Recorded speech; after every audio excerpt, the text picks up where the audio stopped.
Thank you so much for joining us this morning to talk about productivity and management, which is an incredibly important topic and a topic that we have been researching, studying, trying to understand for a long time now, but by no means are we towards the end of that journey in fully measuring it and fully understanding it, let alone thinking about what are the policy interventions that we might need in order to improve management and therefore improve productivity, I hope.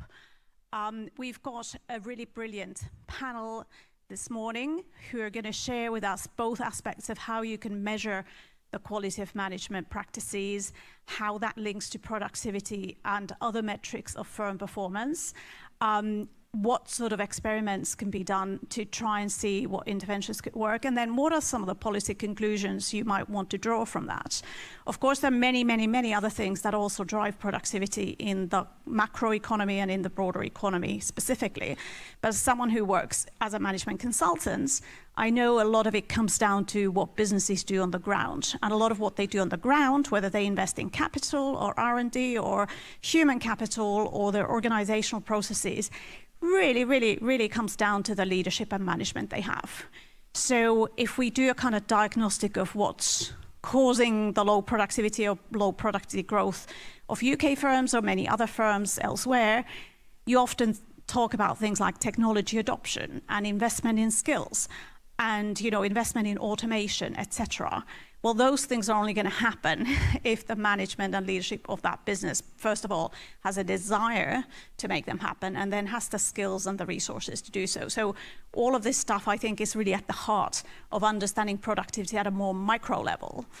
And I think the days when we could just imagine a firm being a black box that follows incentives, as in financial reward, blindly are behind us, because we know businesses are made up of people.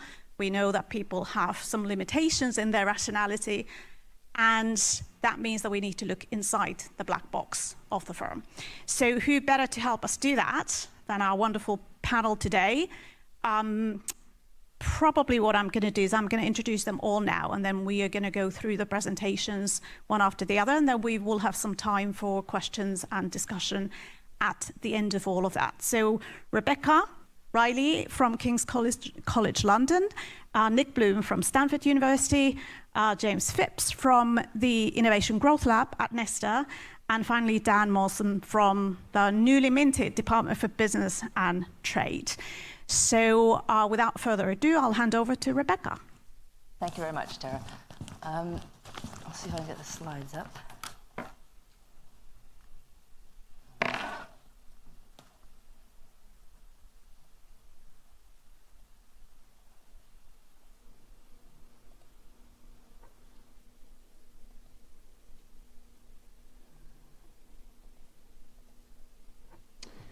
There we go. Okay, well, thank you very much for coming this morning. I'm going to talk a bit about some things we've learned from a project that's been ongoing since about 2017. And this was an effort to collect business data for the UK on business management practices and also other characteristics of firms. As Phil Wales pointed out to me yesterday, it's actually only for Great Britain. We're missing Northern Ireland, and maybe that's something we can fix in the future. And the impetus for this work was, of course, the work by Nick Bloom and John Van Reenen, who have done all this work to measure management practices in businesses and find that these are very strongly correlated with business performance. There's a related literature from the sort of more macroeconomic side, kicked off by Carol Corrado, Charles Hulton, and Dan Sickle, to measure firms' use of intangibles, but usually at the industry level or the aggregate level, and these are things like R&D, software databases, but also organizational practices, or what they call economic competencies, of which management is one component. So we wanted to collect information for the UK. I think the overriding questions were, to what extent do we see these correlations or these associations between management and performance in the UK, not just in manufacturing, but also in other sectors? To the extent that we see these associations, why do they arise? What's actually going on? Is it something that, are these better management practices things that good businesses just do? Or is there something deeper than this? If you manage your business properly, good things happen. And if that is the case, why isn't everybody doing this? So it was sort of trying to get under the hood a bit of why we see these correlations. There's lots of people involved in this project. As I say, it's been going on since 2017. Everyone on the panel here has been involved in this project. Lots of different people at the ONS, some of which are in the audience, and also academics affiliated with the ESCO. So, okay, so I'll just describe a bit about the data collection exercise. The questions around business management are adopted from the work of Nick Bloom, John Van Reen, and Rafael Sadun, and also implemented in lots of other countries. So actually, the survey is comparable to lots of activity elsewhere. We also asked businesses about their expectations of what they thought would happen to their turnover and employment in the future.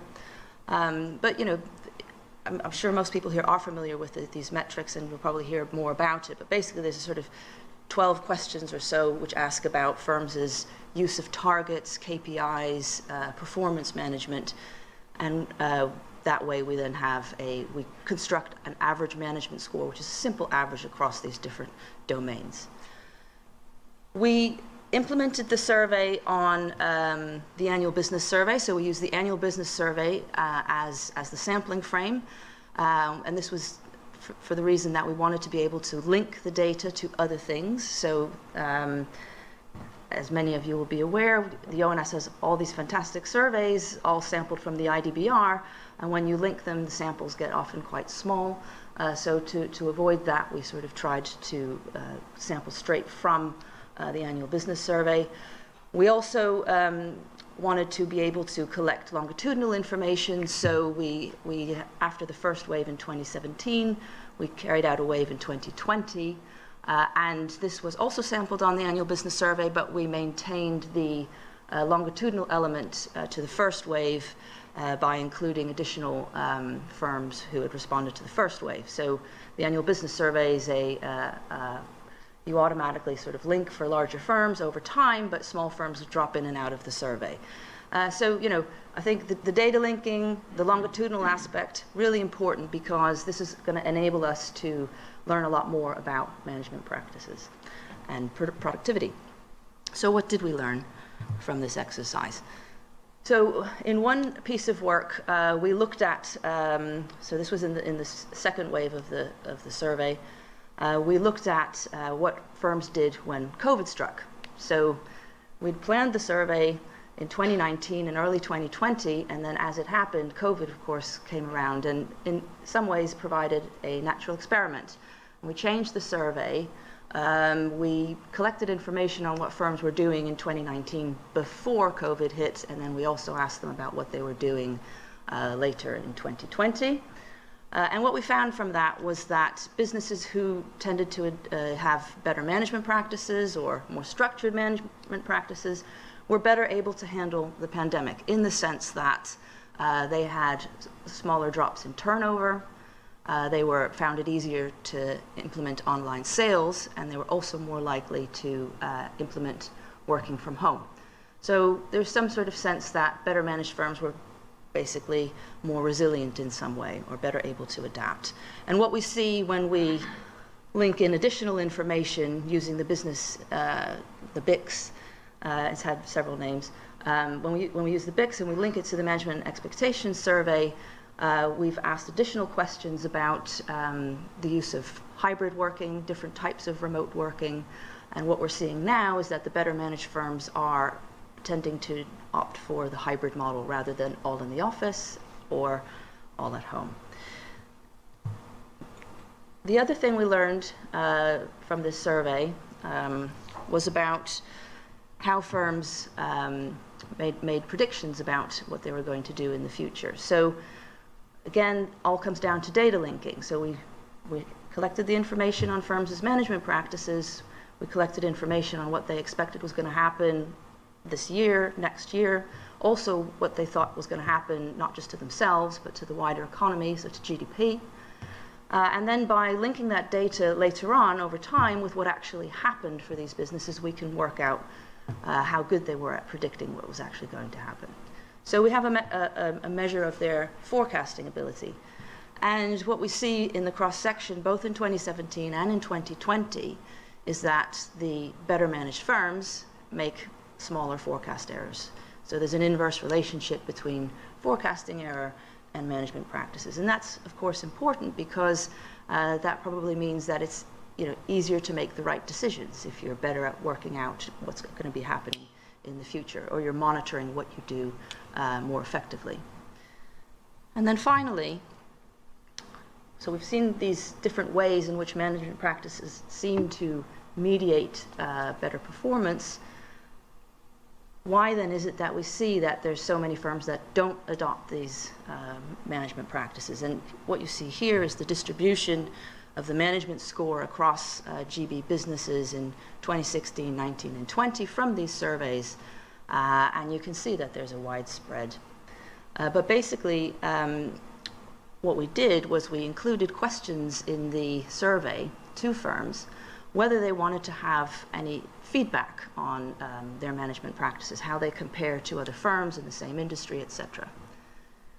We also then gave businesses feedback, and we also we enabled this through a series of emails, and we constructed a website that they could go to learn about how they compared to others.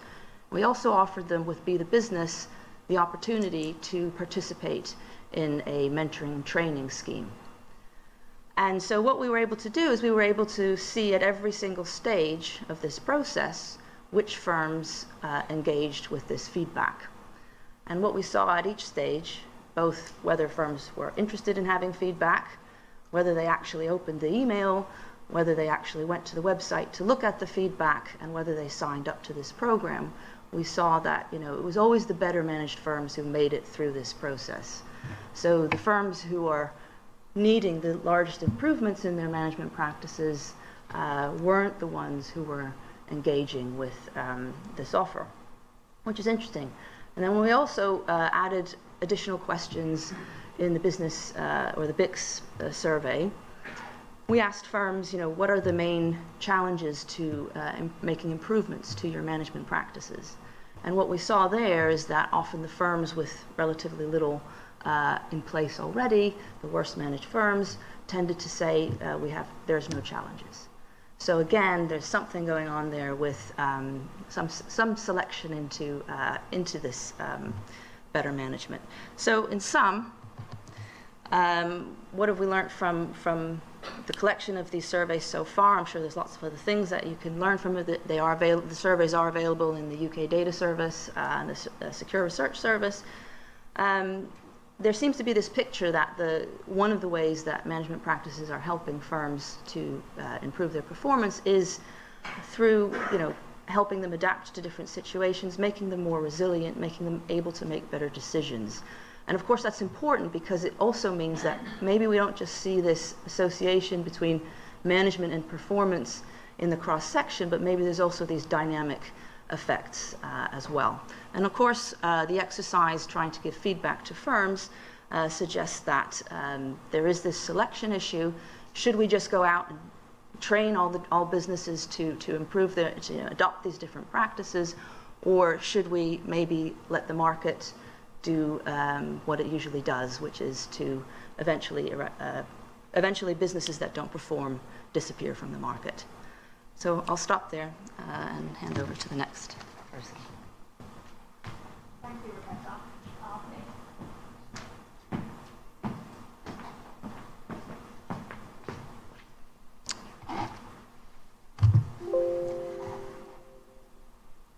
The hardest test. Here we go.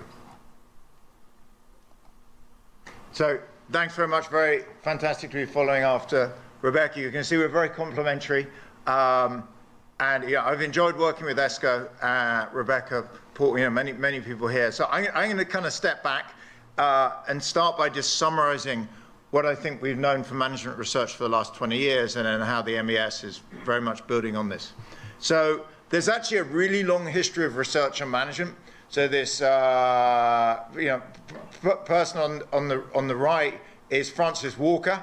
The photo was taken in, I don't know when the photo was taken, it was about 1880 something. He looks extremely unhappy.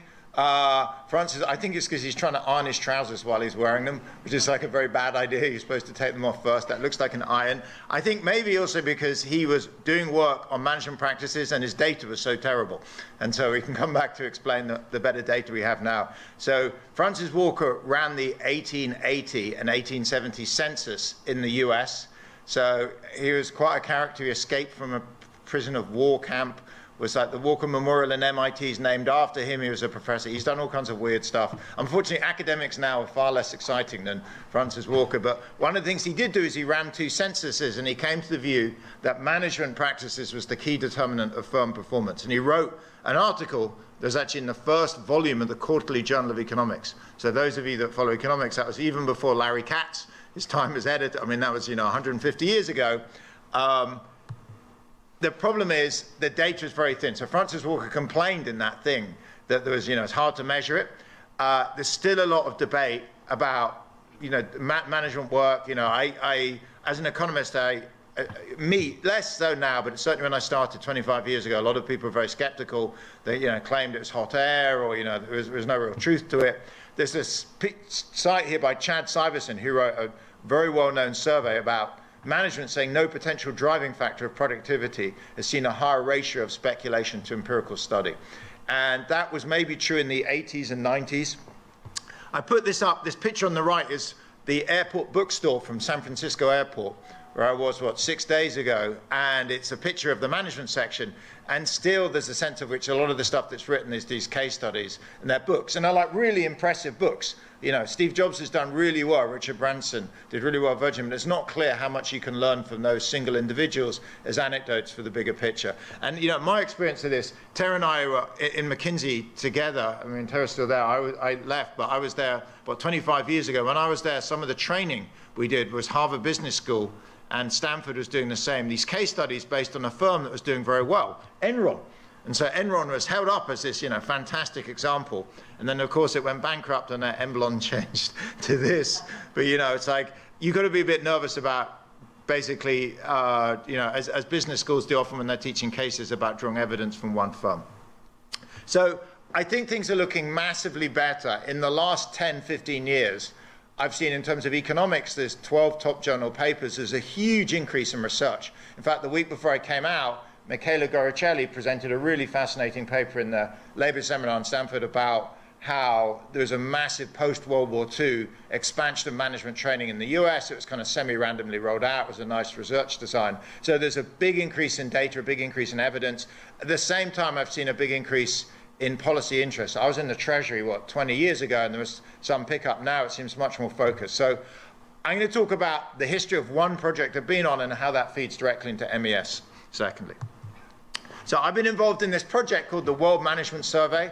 There's 5 of us. I upgraded my photo. I was like, no one wants to look at their own photo. But Hanata Limas, Rafaela Sedin, Danny Skur, and John Van Reenen, the 5 of us have been doing this for kind of near on 10, 15 years. I'm just going to go through what that looks like. In fact, much of the data is collected in the LSE in rooms about 200 meters from here, actually. So we've surveyed about 25,000 firms in 40 countries. We're actually just finishing another wave now, so maybe it's gone up a bit, but it's a big N across many countries. What do we do? So there's really 3 parts. The first part is really came from McKinsey. I was there in 01, 02, 03, a long time ago. In fact, I worked with Tera's husband. He was my manager for a bit, Petra. And they came up with a scorecard. Someone called John Dowdy. There was a manager called Blair McCallum, a kind of senior manager, that claimed that I can walk into a factory, I can look around, within 10 minutes I can tell you whether it's well managed or not. It's really obvious. And so John Dowdy's challenged him and said, well, if that's true, can you write it down in a way that, we can use it at scale? And so they wrote down this 18-dimension scorecard, which we got from McKinsey, and we used it, and we've been really pretty much using it ever since. And in fact, it's that's the genetics that's in the MES, to be honest. It goes back to this original McKinsey scorecard. And it's around 3 things: monitoring. So do you collect information? Are you continuously informed? You can think of it as kind of like, the early stages of big data. Targets. So do you have targets? Are they short and long run? Do they add up? So it seems ridiculous to say it, but I've seen companies where that you meet your short run targets, but then you miss your long run targets, or vice versa. And are the targets binding, like they're hard but not ridiculously hard or too easy? And then what about people practices? So how do you promote people? Is it based on merit, or say based on family connections or tenure? What happens to underperformers? So a classic problem actually of the public sector in particular is how to deal with underperformers. In the private sector, very well run organizations, they're typically retrained, given feedback, moved if they don't underperform, if they don't improve, etc. How do we get firms to participate? We phone them up, we try and speak to the plant manager, not the CEO. CEOs are really busy, they're never going to talk to you on the phone. We talk to kind of 1 or 2 levels down. We also have these endorsement letters. So in the UK, we had a letter from the Treasury, from the Bundesbank, we have one from the Bank of England, et cetera, et cetera. And then finally, I guess the key thing is, how do you get firms to tell the truth? And we use something called double blind. So in fact, when I just show you an example, it's easiest to explain it here. So imagine I'm interviewed. So imagine Tera is the plant manager in, let's say, Allas Plastics or something, and I'm interviewing her.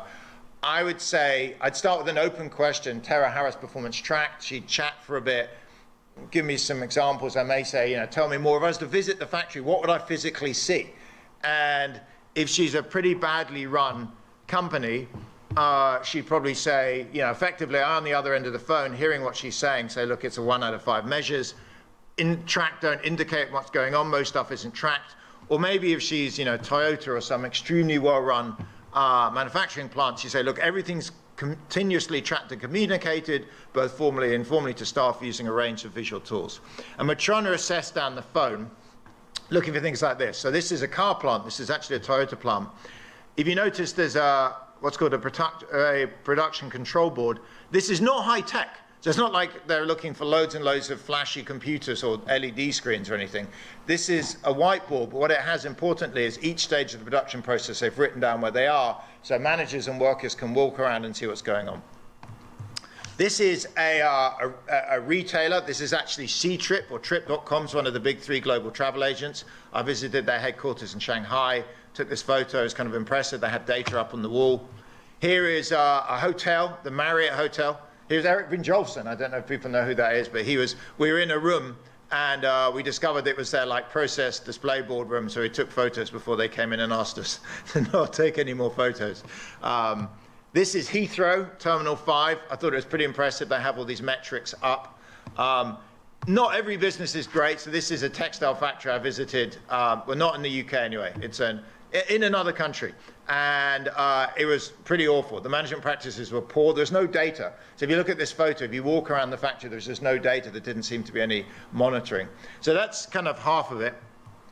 The other half, the latter half, is more skewed towards HR systems. So I'd then say to Tera, tell me, how does promotion system work? And she'd talk, and I may follow up and say, imagine 2 people joined 5 years ago. One was really good, really high performing, the other wasn't. What would happen? And again, down the phone, you can get it from something like promotion is based, basis of tenure, maybe family connections. Certainly, that's less common in the UK, but if you go into developing countries, you often hear that son of the owner or grandson or something is a huge determinant. Or we actively identify and develop and promote our top performers. So what are we looking for? We're looking for something like this. So this is a screenshot for one of my exec MBA students a few years ago. She was pretty senior in a global retail bank, and when I asked her about this, she said, well, this is what we use to promote people. We have data and performance objectives and 360 reviews, and we take various metrics, you put them together. To be honest, that was kind of my experience internally at McKinsey. They're very rigorous, it's time consuming, but they do a pretty good job of assessing people's performance. So we have this data, and I'll go through 5 basic facts of management and then end up by dovetailing into the MES. So if you're interested, we wrote a review paper a couple of years ago. Here are some 5 key facts. One is, as Rebecca highlighted, management is correlated with just about every conceivable performance measure. Now, I haven't told you anything about causation. There are some randomized control trials, so we show this is causal. But here, the raw correlations are incredibly strong. So what I've done is plotted these 25,000 firms, from the worst decile. These are, firms think of no performance management, promotions based on connections to the owner. There's no targets, or if they exist, they're pretty pathetic, up to 10 out of 10, where these are really well-run, really data-rich, really driven companies. Just productivity is almost double in the top versus the bottom decile, which is a huge difference. If you think of the UK, aggregate productivity is rising 0.5% a year if we're lucky. If you think of this difference, this is enormous. Profits, growth goes from negative to positive, exports, R&D, innovation, like every good thing you can think of firms is really highly correlated with these management scores. So that's fact one. Fact two is well-managed firms, again, it's very connected to what Rebecca said, are much more likely to be using advanced technology. So just two measures. On the left, IT investment per worker, hugely strongly correlated, or on the right, percentage of sales on electronic networks, again, hugely positively correlated. So this is like a future-looking variable. This is the kind of things that firms that are around in 5-10 years should be doing now. Fact three is kind of this double dividend. It turns out, and this is data from Ralph Martin and others, actually using ONS data from back matching the WMS before we had the MES around to energy efficiency data. It turns out better managed firms are more energy efficient. And why is that? Just to give you an anecdote, I visited Toyota and Denso in Nagoya, which Denso is one of their tier one suppliers, about 6-7 years ago, and I got a factory tour. And it was amazing. Everywhere you went, they were saying things like, we have light sensitive, motion sensitive lights. They maximized and increased efficiency. They'd redesigned products for some stuff. They changed the equipment to be vertical rather than horizontal to reduce floor space, to reduce movement. Some bricks, I remember they drilled holes to reduce the weight. And they basically done everything they could to reduce costs. It turns out a part of costs is energy and rework. So if you're very efficient, you're using less energy on the way in, and you have less defects. So imagine if you're badly managed, 10% of your stuff is defective. You've actually got to make 110% of produce to ship 100%. Whereas if you have very good quality control, you don't have to do that. So there's a very strong correlation between more energy efficient firms and better management practices. Or again, a second objective is clearly climate. And if firms are better managed, it's easier to meet various climate objectives. Four, there's a big spread across countries. The US is top. This is manufacturing. It varies a bit by sector, but this is for manufacturing. UK looks pretty good. In fact, it's Great Britain because we collected data separately for Ireland, Northern Ireland. The UK looks pretty good. You notice at the top, it's the US, Japan. They probably aren't statistically significantly different. The samples aren't big enough. They're very well run. You go down, you start to hit to Southern Europe. You hit into South America, and right at the bottom, some of the companies in Africa. So there's an enormous difference. If you collect data from African countries, there's very little data. Promotions basically based on connections to the manager. There's very little targets. Finally, there's a big spread within countries. This is where the MES is so valuable. We don't have massive sample sizes here. It looks reasonable here, but we still only got a few hundred data points in the UK. I highlighted India and the US. If you remember, US was top. UK, Great Britain's kind of a bit down, India's way down. If you look at them, the differences don't look that enormous. What happens is the left tail is a big driver of what's going on. Basically, in America, you don't tend to have this left tail of badly managed firms. Javier's worked with the census data for years. These very low productivity, badly managed firms in the US tend to improve or exit. That's slightly less true in the UK, and that's not true, much less true in India. I've spent a lot of time out in India in plants and factories, and there's various reasons, including very low wage rates, these firms can survive. They're competitive, but they're definitely not well managed. So where does this lead into the MES? Well, as I mentioned, in the World Management Survey, we have a few hundred observations. We have waves every so often. The MES has been incredible about collecting massive samples of tens of thousands of data points and doing this every 3 years and collecting really great data on continuous improvements, KPIs, targets, HR practices. So this is an enormous, very rich microdata set that then allows us to answer all kinds of critical research and policy questions. So Rebecca put up this distribution. We see an incredible spread. So one of the most obvious things, if you could just take some of that left tail and move it up, you could probably add several points to productivity, which for the UK, given current productivity growth of 0.5%, if you had to raise productivity by 5%, this is a decade of aggregate growth. And if you look at this spread, there's lots of low-hanging fruit. There's data on other things like the impact of Brexit, the impact of COVID, impact of inflation, turns out, as Rebecca showed about COVID, varies a lot by management style. Better managed firms tend to be more flexible, more able to deal with change is one of the bottom lines. So the work from home stuff is really fascinating. It's something I've looked at separately. Turns out if you have employees working from home 1 or 2 days a week, you need some way to evaluate what they're doing because you can't physically watch them. And evaluating what they're doing basically requires performance management tools. So Tera is my boss. When I'm in the office 5 days a week, she can kind of watch me if I'm on the computer. It's not great, but it kind of means that I'm at least not totally goofing off or watching the Champions League or whatever it is. Whereas I'm at home, there isn't that. So management practice turns out to be really critical for that. And then on a whole bunch of government policies, there's a very strong complementarity between things like R&D tax credits, training policies, growth policies, competition policies with management style. So, my take is like any well-managed firm, the first step for improvement is to collect data to identify issues and paths to improvement. And it strikes me MES is doing exactly that for British firms in UK policy. It's creating a really valuable, really rich data set from which we can then say, this policy works, this policy doesn't, here's where we suggest we go. So it's a fantastic thing that's been spearheaded and funded by ESCO and by the UK government. Right, stop there. Thanks.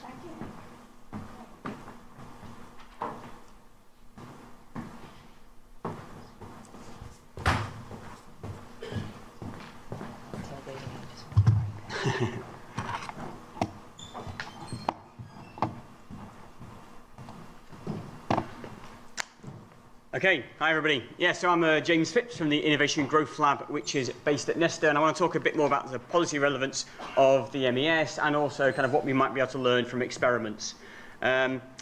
So just very quickly, Innovation Growth Lab, global initiative based at Nesta, but also the Barcelona School of Economics, and we kind of sit between, I guess, researchers and policymakers, trying to kind of bring the two together and try and get innovation, entrepreneurship and business growth policy more experimental, more evidence-based, trying new ideas, evaluating and putting things into action. So I'm going to kind of talk a little bit about that now. We've been, over the last few years, doing quite a lot of stuff looking at policy experiments around SME support programs, how to encourage them to adopt new technologies, management practices. We ran a very big program with the UK government called Business Basics, looking at various series of trials. We did some stuff in the EU. We've kind of worked with researchers. We've got databases and various other bits and pieces. So we're trying to look across about, when people look at this kind of evidence and they try and do stuff, what are the outcomes, what are the impacts, how do they inform their policy design using this kind of evidence, but also how do they actually crucially work out what to do and what's working and to refine that over time. So I'll talk a little bit about some of this. So benefits of MES for policy, I guess one of the first of these, well, there's a general kind of feeling that, better evidence is going to lead to more effective policies. Of course, it's not really just necessarily equals. There's various other things which is people use the better evidence, and it's the better evidence, you can split the better evidence and so on. So, you've got the time, you've got the incentives and so on. But anyway, a general thing is if you've got better evidence, you're more likely to get more effective policies. So obviously MES is great for that. So as Nick and Rebecca were saying, there's a really big sample. And it kind of spreads across a large, the SME population is very heterogeneous, and the MES has got great coverage. I think it's just 10 plus employees, or are you going down below 5 plus now as well? Or 10 plus. Anyway, either way, it's a massive share of the kind of the SME population in terms of their economic contribution, and overall, SMEs make about half of turnover and about kind of just over half of employment. So it's a massive share of what's going on. So it's great to get that kind of coverage of that data. Also, when I was in kind of policy making and doing an analyst job, we used to look at the WM, the World Management Survey, and it was like, that's great, but the data's really quite intensive. It's quite a lot of effort to get it. And one of the things it tells us is the people's self-reported management skills bears no correlation with their independent scores, nor their productivity scores. And there I was commissioning surveys based on self-assessed management because that was quicker and easy. And then I look at the World Management Survey. It's like, well, have we got the budget to collect that and to spread it across SMEs? Has it been tested with SMEs? I don't know. So anyway, I think what the Einstein Expectation Survey has done is it's taken all those insights and then shown that you can collect some very specific measures that are correlated with productivity and growth, and that you can collect them across this whole population, and they're meaningful. So I think that showing that can be done, I think, is hugely valuable. And also it gives us an idea about the size of the prize. So you can connect that to then say, it matters for productivity. We used to look at, again, the management expectation survey, and I'm sure the stat in my head was 25% of the UK's productivity gap with the US was you could attribute it to management practices. It's huge. So this gives you an idea now. There's a massive kind of policy prize if you can unlock this. And now we can see that this is true for the whole, a larger share of the business population, and we can boil it down to some specific measures. So that's great in terms of benefits for policy. So the immediate reaction to that is I'm going to take someone who's not got all of these, I'm going to kind of point them in the direction of some kind of support.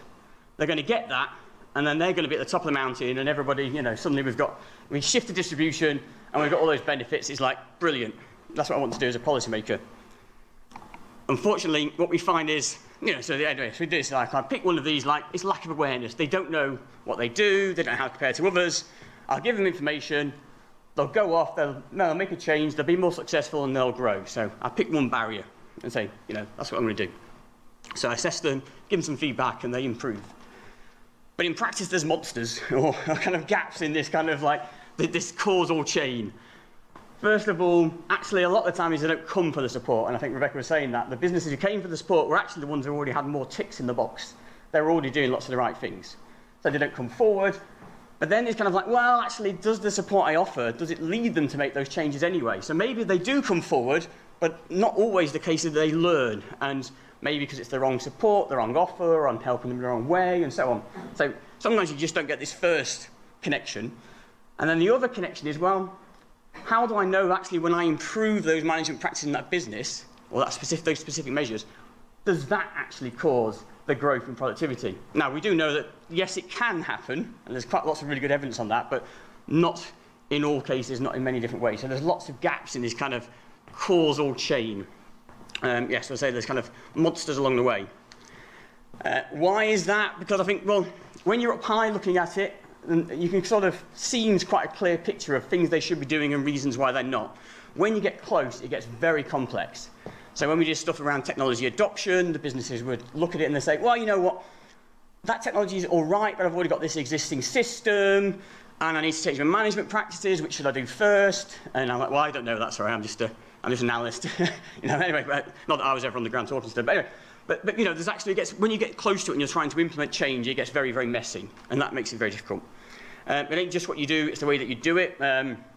So sometimes it's kind of actually it's the way you implement it, the way you involve it. It's not just having performance measures, it's also about how you use those performance measures, the culture around it, the way you train your employees that's linking to it. So it's actually about how you then embed that in the business, and that's very difficult. There's various interactions between your management practices, your technologies, your capabilities of your employees, your customers, your suppliers. So again, it all gets very messy. Another challenge for policymakers is actually the evidence base can be quite thin. It's growing, but robust evidence about what really works is still quite minimal. And again, that makes your policy response a bit hard, because even if you understand these barriers, what do I deploy here to make that happen? So I say, yeah, these interventions show many failures. There's no silver bullet, so we kind of did things where some experiments showed group learning, peer learning works, and then a program with peer learning didn't work. Or benchmarking diagnostics works in these settings, but another program it wouldn't work. So there's kind of like, there was things that were promising, but they didn't always work. So it wasn't like you just say, I'll just do this, and then it's sorted. And then from this as well, I guess this recruitment is a recurring challenge. So Rebecca showed that kind of, what happened with the feedback. Lots of people, most people, well, I think probably the majority didn't seek feedback. Of those who got feedback, the vast majority then didn't follow up on it, and so on. So finding those business is encouraging them to come forward is really, really difficult. And I think, again, it's because you can sort of observe them in some of these surveys when you collect the data, but then when you're out trying to find them with your specific type of training and your specific management practice, your technology, they're just like a needle in a haystack. And they're not looking for it, because that's why you're trying to find them, because they're not looking for it, otherwise they'd be doing it already. But you're trying to find them, but they look like... Anyway, so this idea that, the recruitment actually was a real challenge. And many of the experiments we helped support, that's almost where they fell down, was in this, just getting to find the people and getting them to come forward, let alone for later stage impact. So I'll say, yeah, definitely, obviously the MES can really help to the policy making, but it's just the start, I guess, of some of those. But massively helpful, and compared to what I think we had 15, 20 years ago when I first started looking at some of this, it's so much more helpful now. Anyway, so we kind of, some of this comes from this business-based experiment where we tested a load of different types of things. So we kind of helped people test them. There's some small pilots, larger trials. They were doing kind of mentoring programs, peer-to-peer, classroom training, some online support programs, use of diagnostics and so on. And I think what's important here is that overall these small businesses add up to a large amount, but actually individually their contribution is small. So what you really needed was kind of very scalable and cost-effective solutions, and that was difficult. Lots of the ones that tried to do kind of basic online information didn't really work out. There were a few exceptions, I have to say, that proved to be effective. Anyway, we've got a full report coming out on this soon. We've got some initial findings out, but hopefully I'll have more to share soon. But in terms of promising ideas to explore, I guess peer learning was one. I say not always, but peer learning. Lots of the successful programs had peer learning in because that helped enrich and support the kind of the information that was being shared. They brought things in. And also it just encouraged people to take part. So they almost felt committed to it, and they had kind of like, you know, I guess that kind of, I'll get involved because I work with these businesses and I want to kind of continue you know, supporting them as well. Holistic support, kind of this idea that it's not just about technology, maybe they need their management practices, maybe actually it's just their ambition, their level of comfort of growing and so on. Alternatives to build capacity. And there's a great experiment by David McKinsey and I think Steve Anderson, I think it is, anyway, but where they kind of looked at, do you want to train the managers? Do you want to kind of give them consultants? Do you want them to help them hire people who can do this? And anyway, so that kind of thinking about how you give them capacity, or involving students and other people to, I guess, one of the reasons why people don't come forward is a lack of time. So maybe you can get around that in other ways. Yeah, diagnostics benchmarking, I think, as I say, this kind of how did you get people to come forward was a real challenge, but then lots of people dropped out because it wasn't the support for them. So can you use these diagnostics and benchmarking so to encourage people to come forward, but also make sure that they are going to the right type of support, the right level, the right starting point, the right kind of outcome that will work for them? And how can you do that quickly and efficiently? Anyway, so sort of blasting through this, I guess, a bit, but in terms of some wider reflections, you know, it is hard to measure what matters. So there's a real, you know, why do people come forward? Well, the people who came forward for feedback had better management practices, but they're difficult to measure their management practices. That matters if you're trying to evaluate a program. Because if you're offering a support program, the people who select in it are probably not representative of the whole population. They may be already better managed. What does that mean? Challenge for evaluators, maybe some of the benefits of using these randomized controlled trials approaches. The time lags, again, how long it takes for the support to be used, for those management practices to improve, and then that to feed through into productivity. There's quite a long lag there, or can be. So how do we kind of capture that and measure it? Again, this initial responses to the support can be negative or ambiguous. So people come forward and they'd work out that I'm not ready to use this practice, I'm not ready for this technology, I need to improve something else first, and that actually made them feel more negative about what they did, or they would stop using it, or they would get this polarization where people would come in thinking they're, you know, unsure about the technology, and they'd go away going, yes, it's for me, or no, it's not. So you would end up with like kind of the people who got support, some of them would be less likely to adopt it, rather than more likely, and that could be a good thing, but it's difficult. Yeah, and this whole idea about self-assessments can be unreliable measures. I think a lot of the work from the World Management Survey kind of shows that, and that is a difficulty then if you're trying to do evaluations. And then we've been looking at how can we get to non-survey based measures of outcome, how can we kind of observe things externally, and that can speed up the feedback loops, but also kind of get around things like response rates. And again, how can we match that up to things like the Management Expectation Survey, and I know that's what ESCO have been looking at as well elsewhere. But yeah, anyway, but overall, I guess this idea about not just better evidence equals more effective policies, but actually we think kind of some more experimentation in the mix here of trying these things, getting back the feedback to try and navigate from your rationale for intervention to the goal you want. How can we put these together? And then you can use the things like the Management Expectation Survey to guide how you're going forward, help you with your outcome measures, but actually you need to build some of this into the practice and the way you implement as well. So yeah, okay, I shall leave it there.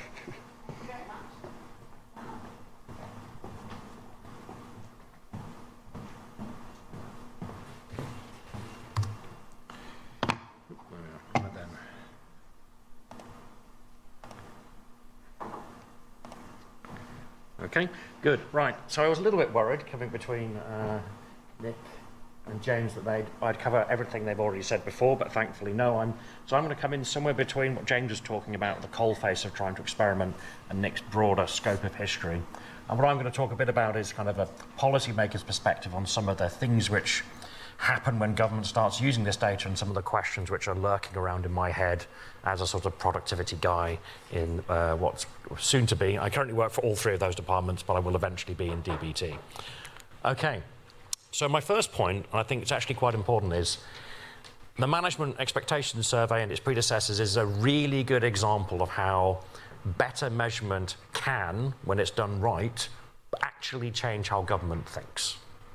So back when I joined the business department, and it was called BER, I think in 2008, it wasn't long before I came across some work, because I was working on productivity and globalization and various other things, some newfangled academic work about measuring management practices. This is the first paper I ever read. I actually found it in my files and went back. And it's fair to say that whilst people believed management mattered, there was some skepticism about it. And it was the usual kind of policy process of, well, can we ever really manage this? Is it really comparable across countries and firms? Do we think the effects are really this large because we're getting quite big effects on firm performance, et cetera, et cetera. Fast forward to today, and no one, like cross government, everyone agrees management's important, its effects are large. Ideally, we'd find some way of fixing it. And what's happened in the intermediate period is, one, you had a credible measurement framework, so you've got the World Management Survey, you had people like Nick going around explaining how they did it, and a nice consistent story about how it's set up, how you address some of the issues around making sure you're getting good data out of it, avoiding self-reporting bias, etc. For analysts like me, there's a clear link to theory. This is depending on your flavor of growth accounting. It's a technology or it's an intangible asset, so we could directly lock it into how we think about growth and productivity. And you've got a growing body of supporting microevidence, like the famous study of textile firms in India, where you can very visually easily see that's bad, that's good, this is definitely going to improve things. And if you have that kind of consistent message, which hits government continuously for long enough, it does eventually penetrate into policymakers' heads, and it does change how they think about things. And in particular, it's now accepted we can measure some of this. And once you can measure something, you can collect data on it, you can link it to other data, and you can start actually doing proper empirical work. So I think this is probably, certainly in the productivity space, the clearest example of how a change or improvement in measurement has changed what government does. Now, as people have alluded to, there's lots of things which sort of encompass a business's management organizational competencies. You've got things like entrepreneurship, so spotting opportunities. You've got leadership, how you manage and develop your employees. And you've got management processes themselves. And these all then encompass a business's ability to develop a kind of business strategy. And I mention this because in government, well, yes, we sort of conceptually know these management practice measures are a particular sliver of all of that organizational stuff, but we immediately jumped to using it as a proxy for all management. The reason for this is, well, if in government, if you've not got any data is better than none. And effectively, the underlying assumption is that firms who are doing the basics right are probably more likely to be doing some of the other stuff right as well. So this goes to my first question, which I occasionally ponder in my head, is to what extent is this assumption true? I mean, if you look at all the performance metrics, it looks like it probably is. But there are interesting sub-questions you get into about, can we measure some of that, any of that other stuff like leadership, entrepreneurship? Not sure. But you can start to ask, how good are these management scores as an indicator of this wider capability by sector or where you are in the distribution, i.e. how much difference does going from one point in the distribution as opposed to the top make? Second question, and there's a few papers on this, and there's like an enterprise research paper a few years ago, which sort of looked at, well, actually what matters for firms will probably vary across their life cycle. So when you're very small, it's about identifying the opportunity. As you get bigger, suddenly HR, people processes start to matter. And then when you get really big, maybe it's like broadly about strategy. Why do we care? Well, coming back to sort of James's presentation, well, it's about how we design interventions to suit different types of firms' needs, like building a different type of offer. Next up, so whenever I kind of explain why management matters, my very simple heuristic to get through to people who've not come across this before is, well, in kind of standard economic theory, markets are great for productivity because they reward good performers and at the expense of poor performers. And those weaker firms either have to up their game by improving efficiency, innovating, etc., or they're forced out of the market. Obviously, though, markets don't get into firms. Within a firm, its resources and what it does are basically determined by management organizational structures. So that's doing the market's job inside the boundary of the firm. So management is part of that cycle. So an interesting question here is, can we dig into more into the relationship between management and markets? So we know from the early work of the World Management Survey, if I remember rightly, in more competitive markets, firms tend to have higher management scores. That's great. But it would be the nice thing about the MES is we now have multiple ways over time, so hopefully we can do this in more detail for more sectors, see if there's any effects over time. And actually more generally, I'd emphasize one of the great things about the MES, not just sample sizes, having more than one wave means you can look at dynamic effects. So the fact we've got it over time is really important. Also, it means you can do cool things like look at the effects of COVID, which is just perfectly timed. Second from last, so broader point is around, so we know management strongly correlated with firm performance, and we have basically a growing body of evidence, but I think it can still get bigger about how some of the channels where it affects what's happening in firms. So you think back, the ONS have done some work and they show that better managed firms are more likely to invest in R&D. Work from my committee in the OECD, well, they called the project called the Human Side of Productivity. They find there's complementarities between management skills and worker skills, and these vary by type of sector, so there's interesting questions about how the two relate there. Rebecca talked about the stuff today from today's presentation, so basically better managed firms are better able to make good forecasts, they adapt to changes, etc. And internally within Bayes, well, yes, it was in Bayes at the time, we've looked at a much more prosaic question is, do better managed firms invest more than their peers? Because one of the things people don't realise is 40 to 50% of UK firms do no investment in any given year. It turns out better managed firms are more likely to invest, and if they do invest, they're more likely to invest more than everyone else who's investing. So there is something about, and you can see this kind of story, that better managed firms, some of these that assumption point I made earlier, they're forecasting better, they're better able to plan, investments are big and complicated, they require change. Some of this stuff clearly helps them make that kind of decision.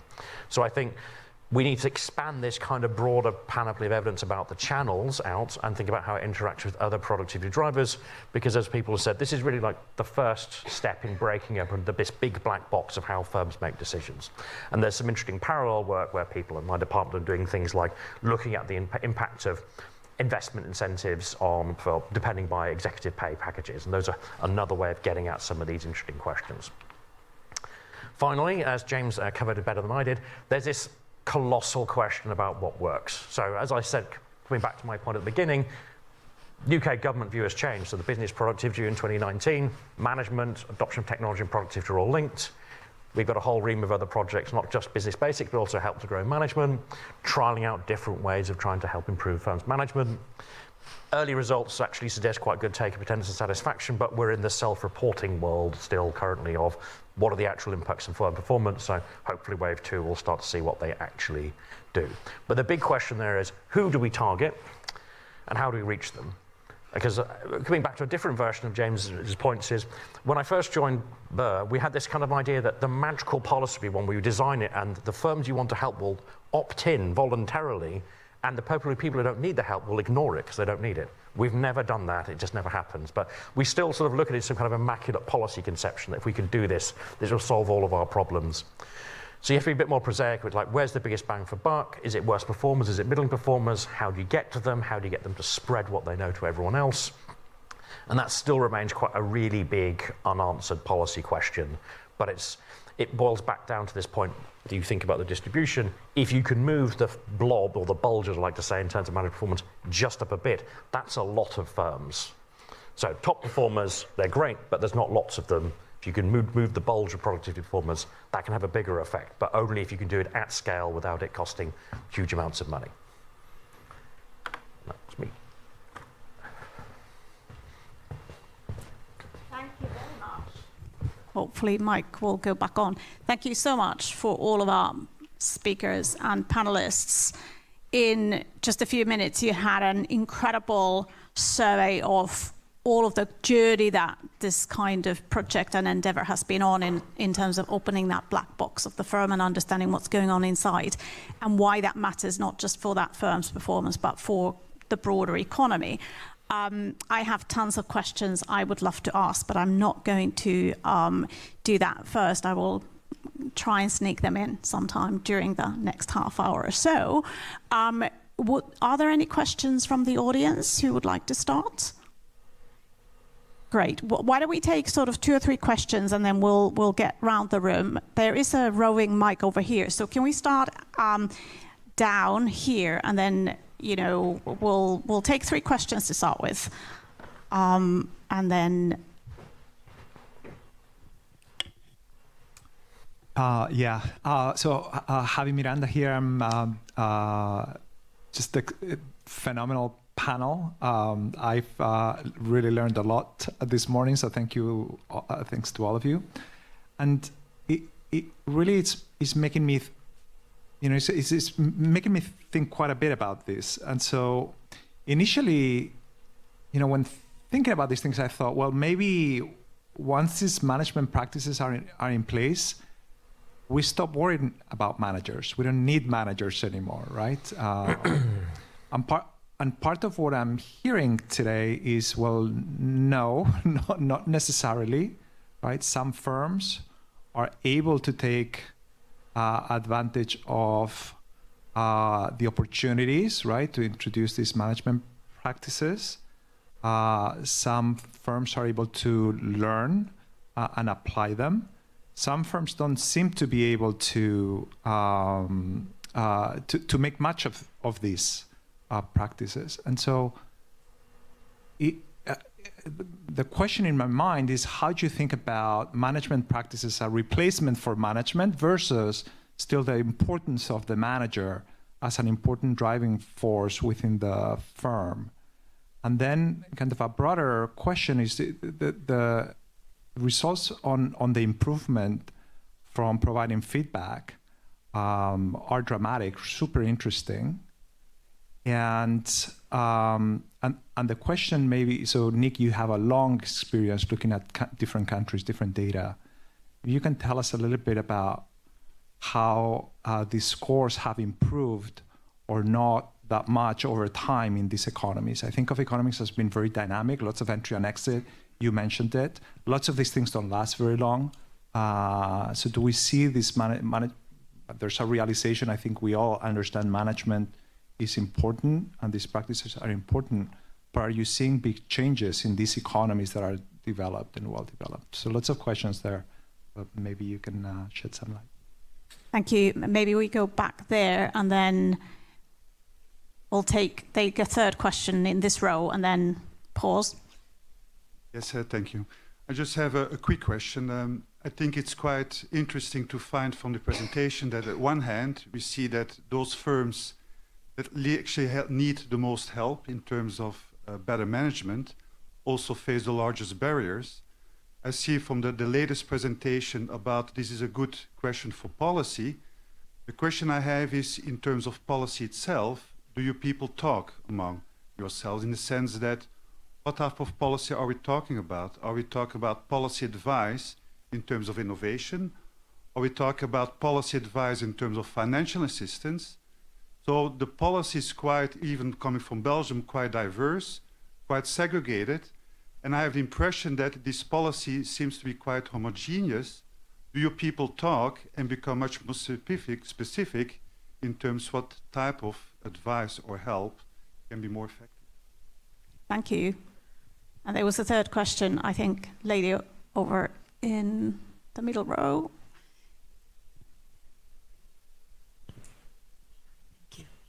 Thank you very much for the very interesting session. My question is about whether you've looked at the relationship between management practices and the well-being of the employees within these companies, with increasing of mental health issues and with the relationship between well-being and performance. I was interested to know whether you have questions that specifically look at this issue, and yes, whether you have already tried to address this. Thank you very much. Lots of questions. Why don't we start with Nick, if you can answer the question about international and has the discourse improved and are people now actually changing their approaches? And indeed answer any of the questions. Sure. And I can then come back to Dan and others on some of the more policy-related ones. First of all, I thought it was a really great panel. It was like a fantastic panel, so thank you very much. Really, we should share slides. I'd love to. So on the in reverse, management well-being is a super interesting question. I always think in my mind there's like three things. There's performance, there's kind of in climate, and then there's worker well-being, and they can be totally different. I was actually thinking I should put in a slide on worker well-being, but I thought I was going to run out of time, so I didn't do it. But you're right, it would have been sixth of the 6 facts. there is a strong correlation again, and I should thank Wendy Carlin, who's at UCL. Wendy years ago pushed us to look at work-life balance and other things, and it's actually why I got interested in work from home as a kind of offshoot of that. So the short answer is, if you look at various measures of like job satisfaction, or harder measures like ability to work part-time, job showing, maternity leave, work from home, paternity leave, all of these things tend to be positively correlated with management practices. It's hard to tell it's causal. I mean, one story is, look, really great leaders run their firms well, but also treat their employees well. It's hard to know what's called, but the correlation is very strong.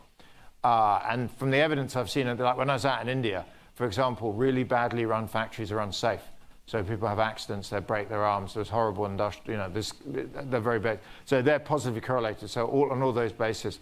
And then, Javier, the change over time, I'm sure it does. It's not like, the productivity stuff with you and John Holtering and others, it's hard to measure this stuff. The WMS is noisy, and we don't have enough. I mean, dancing on the waves is really important. We don't have enough data. In some ways, the MES, the US Census has been doing these management surveys, but is only just on its third. The MES is very advanced on this. I think you need massive samples, really good data, and just to wait. So I'd hope so. Certainly, if you go back and look at surveys and talking to people that worked in British factories, say in the 60s, they say it's massively better now. Some of the stories on like how many weavers you need per loom are like incredible. Greg, blanking his name, the British guy at UC Davis has some stuff going back like 100 years, and you see continuous improvements. Like if you go to India in like 1850, you'd have like 2 workers per loom. When I visit factories now, there's about 20 looms per worker, which you can get as an enormous, and that's basically management practices. But the MES hopefully will give us good data. And then finally, managers versus management is a really interesting, and I love the fact that Dan had these 3 things about entrepreneurship. You're exactly right. We have the best data in management practice because it was the lowest hanging fruit. I think managers matter a lot, and McKinsey's always talked about a lot about leadership. The challenge is just measuring it. Like all of the stuff I've seen on leadership tends to be based on outcome. So if I asked who are great leaders, people always name people who've done really well, but that's an outcome-based measure. If you asked who is, who's a great leader, you probably say, we're talking about it. Unfortunately, Pepe Guardiola or someone you may mention. It's like someone that, and as soon as people like, for example, Jack Welch was seen as a fantastic manager. Then when GE started to dive, he was, his star is tarnished. So I'll stop there, but I think it's a really interesting question. I think it's even harder to measure, which is why there's less stuff on leadership. Thank you. Thank you. I'm going to move next to Rebecca. I'll just comment on that measurement piece. I think with more opportunity to link data, if we start linking employees' views of their leaders, because the definition of a leader is you've got some followers.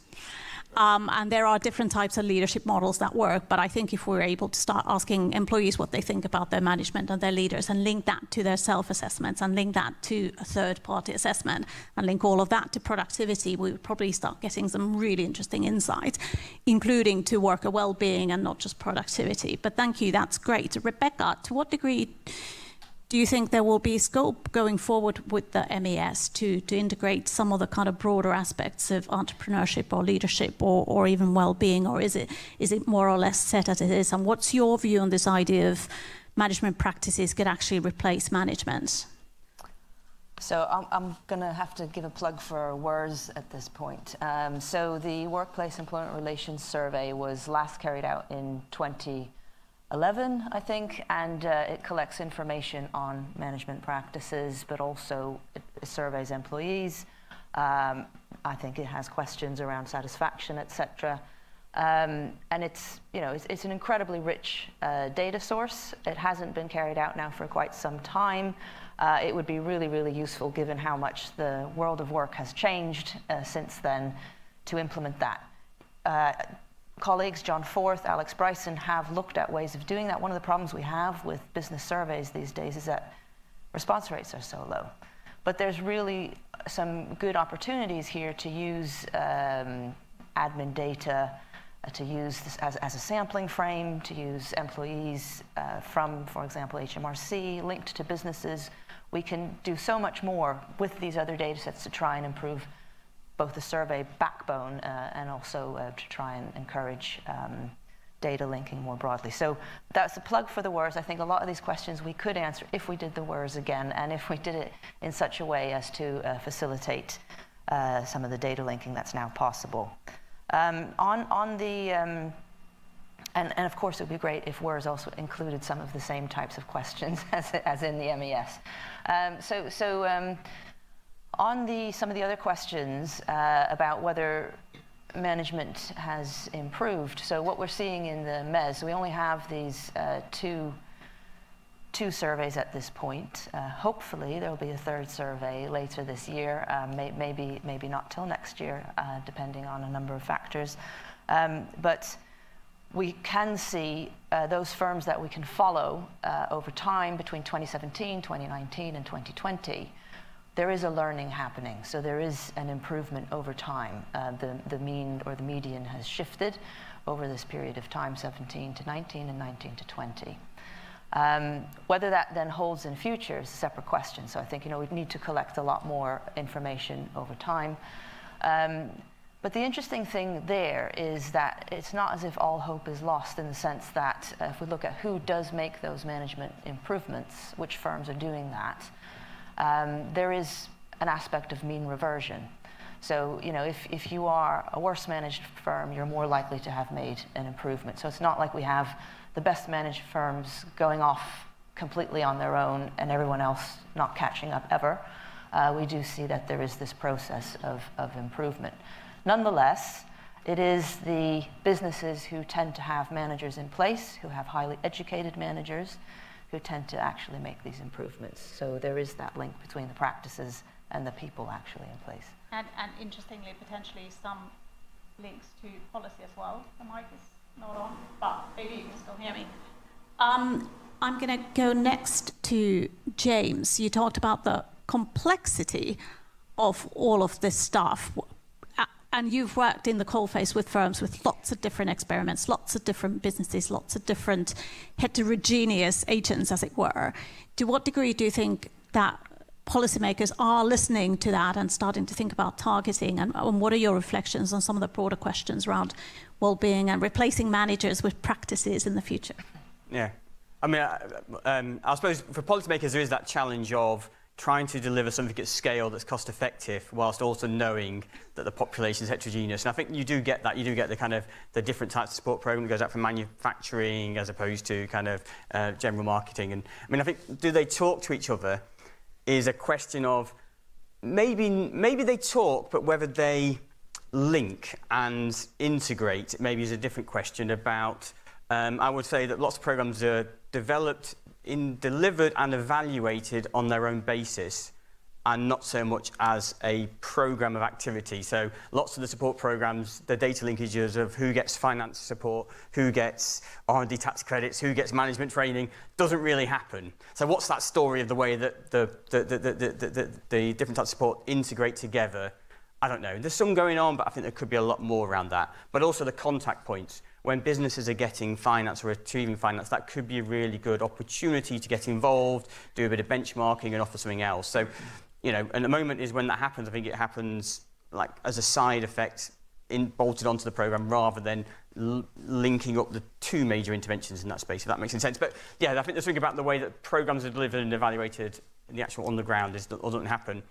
And I'll say in the UK, they've got an issue with the way that local support maybe could do it, but is not sufficiently invested in, and maybe with the long-term funding to build that system and integration around it. Lots of programs have to exist on their own because you don't know if they'll be around after a year. So yeah. Thanks very much. And Dan, what thoughts do you have? You already, basically gave us a bit of a positive story about things have definitely moved on a lot, but there also does seem to be further to go, especially in terms of that linking up. Do you see potential good moves in that direction? So I'm still relatively optimistic in the sense of the recognition is that we do need to do something on this. But as James said, we're very definitely currently in the world of, we know we need to do something, it's working out what works and what works best for different types of businesses. This point around the program rather than individual interventions is a big one because it's a long-standing issue about how do you set up a system to collect data on who you're intervening with and then link it all up so you know who's getting, and not just, say, my department's interventions, but the tax system, tax credits. That's actually quite hard because it's different data systems. Getting stuff out of HMRC is very difficult because of how it's set up. So we've always had this issue of we never really know exactly what support a business is getting unless you go and ask each and every single program, and that's horribly time inefficient. And it's always been a holy grail, even just to have all the business support schemes within the business department and know who's getting it. We still can't do that because it's quite difficult. And some of that is actually not the department, more if they're delivered locally, how do you get a consistent system which they'll report back, and then you get into issues around how they report what they're doing. That's alongside with what actually works. That's the other hard part, is how do you collect the data to bring together the whole picture. On the point around management replacing managers, I come from a slightly different perspective, which is one of the targeting questions we occasionally ask is, should policy go after the entrepreneur, this like the management figure, or the firm? And because obviously, in reality, what you want is to change the firm's culture, and the logic model is if you do the person at the top, it'll percolate, but are there other ways of getting in to change a firm once they reach a certain size, where the single individual at the top isn't necessarily the only person you want to change? That's one of those like long-running magical questions which I've never seen answered in Bayes, Biz, Burr, DTI. We always keep asking every so often. Do you want to come in on that, Jay? Just on that, I still kind of feel, a couple of years back I saw a survey that came out from the World Bank. I think it might have been Dave McKinsey and Steve Anson's one, where they just looked at, in your firm, who is responsible for marketing, accessing finance, and so on, and it was kind of like, which level of seniority? Is it a dedicated person? Is it? And I thought, why have I never put that into any of the surveys I used to do with businesses? Because it really helped to understand who you would be intervening with and targeting a different type of intervention at. And you got this real crossover point for them around about 20 to 30 employees when you would start seeing, like, you would get a dedicated person around finance, dedicated person around marketing. And and I kept thinking, that would be great. Yeah, anyway. Thank you so much for that already rich discussion. We've got about 15 minutes left of the session. So when we come to the following questions, if you can also, if there's a specific person you'd like to ask it to, please say so. If not, then that's fine as well. So we'll start over here and then work upwards. We'll probably take these 4 questions we've got hands up for at the moment. And there are some online questions, but we'll get the questions from the room first. Hi, Martin Fleming. The 2 topics. One is the relationship between employees and employers. If we focus on the quite large domain of economic activity that's in the services sector, there's actually a quite robust literature dating back to Earl Sasser and Len Schlesinger on the relationship between the satisfaction of employees and the productivity of their efforts. So my first question is, to what extent do we expect the work that you all are doing to focus on the services sector in addition to the manufacturing sector? Secondly, we haven't really focused to too great an extent on the issue of technology. Obviously, generative AI is getting a huge amount of attention these days. Still probably hasn't borne fruit in terms of measurable productivity improvements, but we've seen in the past historic periods where technology has had a measurable impact. And in the work that I've done, documenting the relationship among all of those factors, quite frankly, employees, their efforts, technology, as well as productivity improvement. So maybe comments on those 2 topics. Thanks. Thank you. Then the lady in the blazer over here, and yes. And then we'll go upwards the room. Thank you. I'm Julia Schmidt from the Statistics Directorate in the OECD. It's a fascinating panel. So I was just wondering, I know this research looks more at business management practices, but have you looked at government or public sector management practices and the problem of institutions that have a renowned reputation and then maybe a lot of talent that comes in and can easily be hired, but not so much investment in the processes of management? And I imagine it could also happen in like startups with spin-offs of extremely renowned universities where there could be similar issues, and I was just curious of how to assess those and what your insights were on this. Thank you. Thank you very much. Yes. Yeah, thank you. I have a question, but I also have a reflection thinking about the international comparability piece, Nick, that you put up. When I seen that, the first thing that came to my mind was development in the mid-20th century, that we did a lot of development, a lot of Western institutions went into Africa and Asia, tried to implement a lot of Western ideas and practices. They all failed. And my thought there, my reflection was, how much of that potentially has been reflected in the management expectation survey data? Is that a problem? Do you think that that's a problem in the way that you're measuring this internationally? And if it is, what could you potentially do about it? It's not to say that it is, but do you think that's potentially one of the reasons why we see some of this dispersion? My question before, when I came in, when I was reflecting on some of this stuff before coming to the session, we very recently did reading a lot of work around productivity, and at the same time I was reading Brad DeLong's book, Slouching Towards Utopia. And one of the things that one of the questions he asks is 1870. Why was 1870 such a pivotal point in economic history? And he said, well, there's three reasons: the development of the Industrial Research Lab, the development of the modern corporation, and also globalization. And his point was, my reading of his work was that neither of those three institutional developments in 1870 were sufficient, but they were all necessary. You had to know if you had globalization, but you didn't have the Industrial Research Laboratory, we wouldn't have had the explosion of growth during the 20th century. And my thought, when I thought about management practices, particularly that's in a tangible world, one of the things I was thinking about a lot in the last couple of days and in the last couple of years is intangible capital. And my thought relating intangible capital and developing growth back to management practices is, are we moving to a world now where back in the 20th century you had to have those things were necessary at a macro level, but actually now we're moving to a world where these things are becoming necessary on a micro level, that to have this explosion of growth in an intangible world, you have to have individuals who are not only good managers, but they're not only able to do the large corporation part of the fuse and to implement development, but you also have to have people who not only can do that, but also are very technical. They do the research laboratory bit as well. And my question there is how can we measure that, or how can we use existing measures to capture this?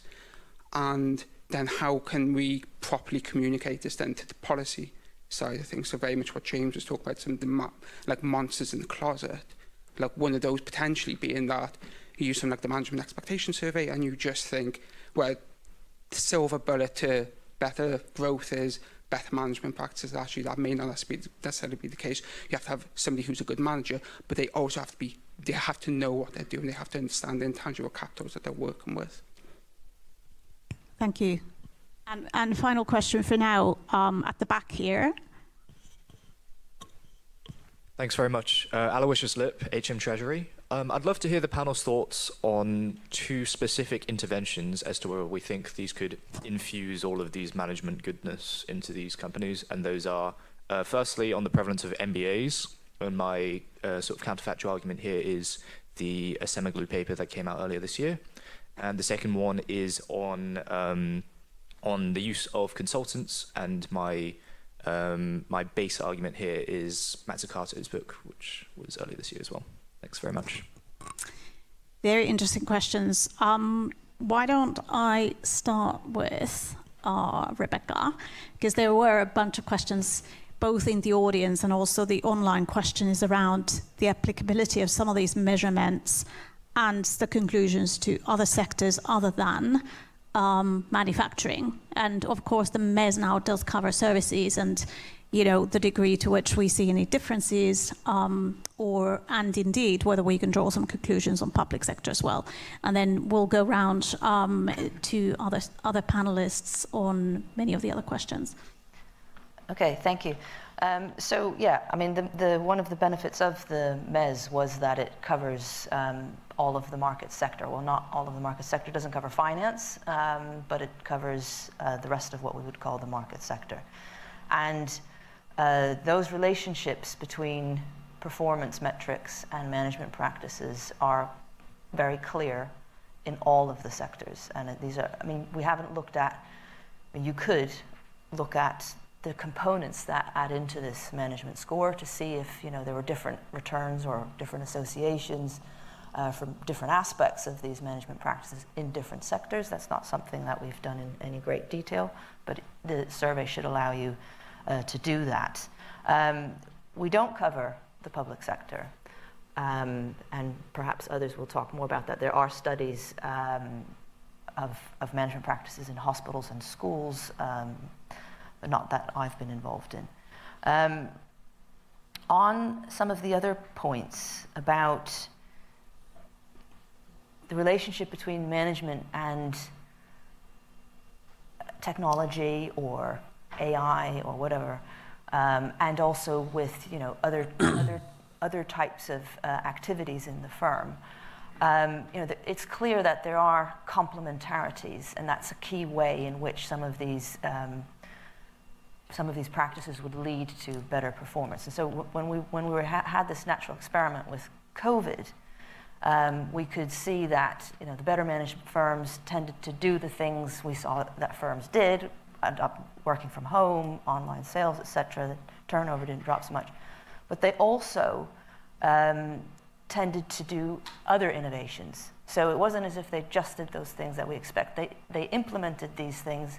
We said, I think we sort of call it, they made these things stick by adopting a whole series of ancillary innovations. So there is a complementarity there between the different investments that firms might make.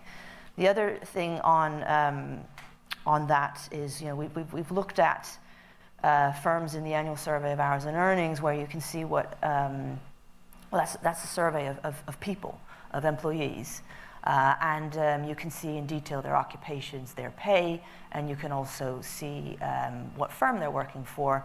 And if you're lucky, that firm's in the annual business survey or the MES, and you can also say something about what the firm does. But what we see there is that workers who are in occupations that we might describe as working in intangible type occupations, so these would be R&D type occupations, IT type occupations, or management.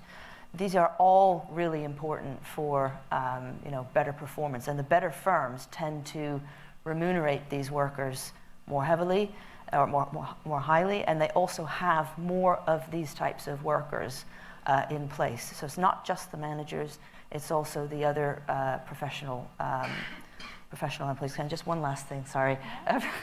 Then all of these intangibles type occupations, what we also see in other surveys that have been run by Alan Felsted and Francis Green, is that workers who are involved in these intangibles type occupations also tend to be involved in the implementation of new ideas in innovation in different businesses. So there's a series of complementarities there, also with investment in consultancy. Fantastic to hear all that richness of data and research, some of which no doubt is forthcoming. I'm going to ask James come in next, because I saw you nodding quite a lot when Rebecca was speaking. And maybe, since we're running a little short on time, considering how much each of you can still contribute to all of those questions, maybe keep it relatively short, and then I'm going to go on to Dan to ask about some of the maybe more macro sort of issues, to what degree intangible capital feeds into all of this. And we also have one online question about, should we think of management as a TFP shifter or as an input into the function?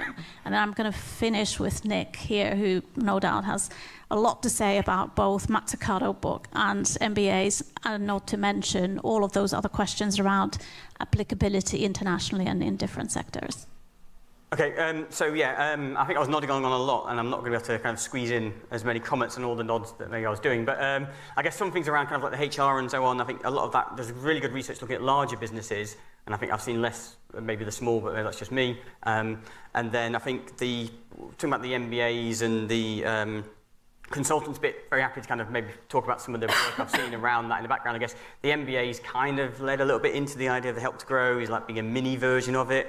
But what's been interesting sometimes is what's on the curriculum rather than just what it is. There's one of the business basics experiments was a continuation of some work in Italy that looked at if you teach people how to make better decisions, to be a bit more scientific, that actually had an impact. And that test was done within a program of support, but they just taught half of the people just how to be a bit more scientific in hypothesis testing, data collection, and that had a positive impact on growth and future. So sometimes not just what it is, but also how you teach it. And then there is that difference between, do you train the person to build their own capacity, or do you kind of drop in solutions? And this links to the work we've done in the past about thinking about, is management and skills training, is management and leadership training, is it a skills investment in a person or in a business? Does it go on beyond the business? Does it spread? And I don't know if we know enough around that. But also, I guess when I started looking at this before, we used to talk a lot more around absorptive capacity, more than leadership management. I think your work actually changed the dialogue on that, because people no longer listen to absorptive capacity, they want to know what was going on with the management, leadership management. Anyway, but that was a much more around how do you take on board new technologies, how do you use external consultants, how do you kind of, and build that system to be aware of what's coming on, bring that information and change and adapt. And I think some of the stuff around AI could be like, one, it's technology, but also it's like, how do you as a business reframe your jobs, your employees, your work descriptions to change, because the nature of tasks are changing, even not necessarily jobs are changing, and so on. I think there's stuff around that. Thank you, James. Dan, any thoughts on the broader macro TFP and intangibles? Yeah. So there's a lot of work, so the committee I chair in the OECD has been doing a lot of work looking at productivity divergence and what's been driving it in recent years. And the kind of emerging story from that is you look at some of these emerging technologies which are very intangible intensive. It's not just about having the technology, you need the business change to go with it. And actually, the basic concern is whether or not you've got these leading firms who've managed to start to crack it and now they're pulling ahead. And the question is this technology going to be kind of commoditized in a sense like, for example, cloud computing was hard 10 years ago and now it's trivial? Or are you still going to need these more highly skilled people with good organizational structures to capitalize on the benefit of that? And that's kind of a fundamental question about that kind of technology.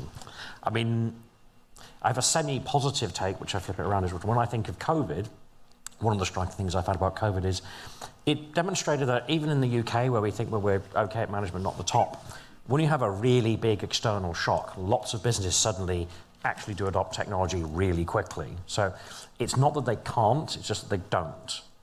And although that's a problem in terms of why don't they do it normally, it feels like dollar bills left on the ground, it showed that they do have that capability. So I do occasionally wonder about where, if some of these technologies become easy enough to use, will there be a technology-driven shock because everyone will be using it, and it's like, well, we should do it as well. On TFP versus intangibles, I tend to think of it as an asset. You invest in it, you have to maintain it, it depreciates.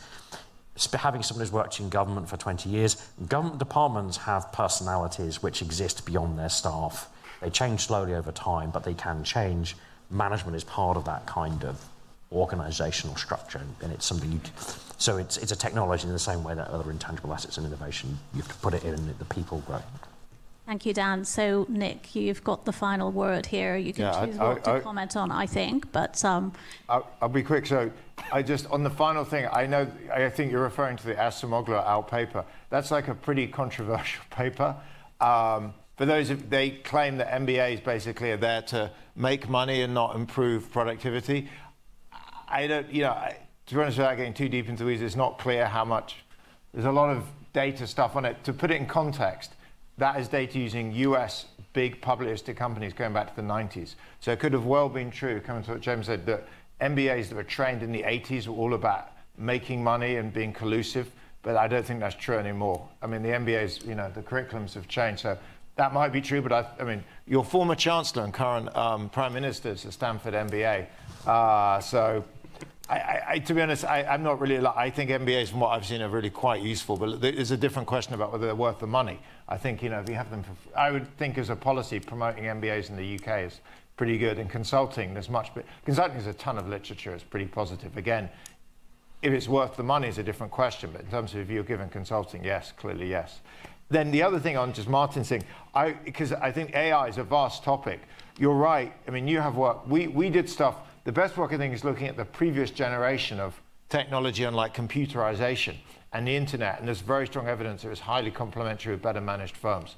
So basically, better managed firms just adopt faster. So, you know, we had a paper in the AER, whatever, 8 years ago or something called Americans Do IT Better. It's basically better managed firms are just, with AI. I think AI is a hugely important topic. I'm completely on board. And I think well-run firms will adopt it and use it. Badly run firms will be a decade behind. And I'll stop there. Wow, a decade behind is a lot in terms of the kind of productivity gains you can get from AI and any kind of technology, I guess.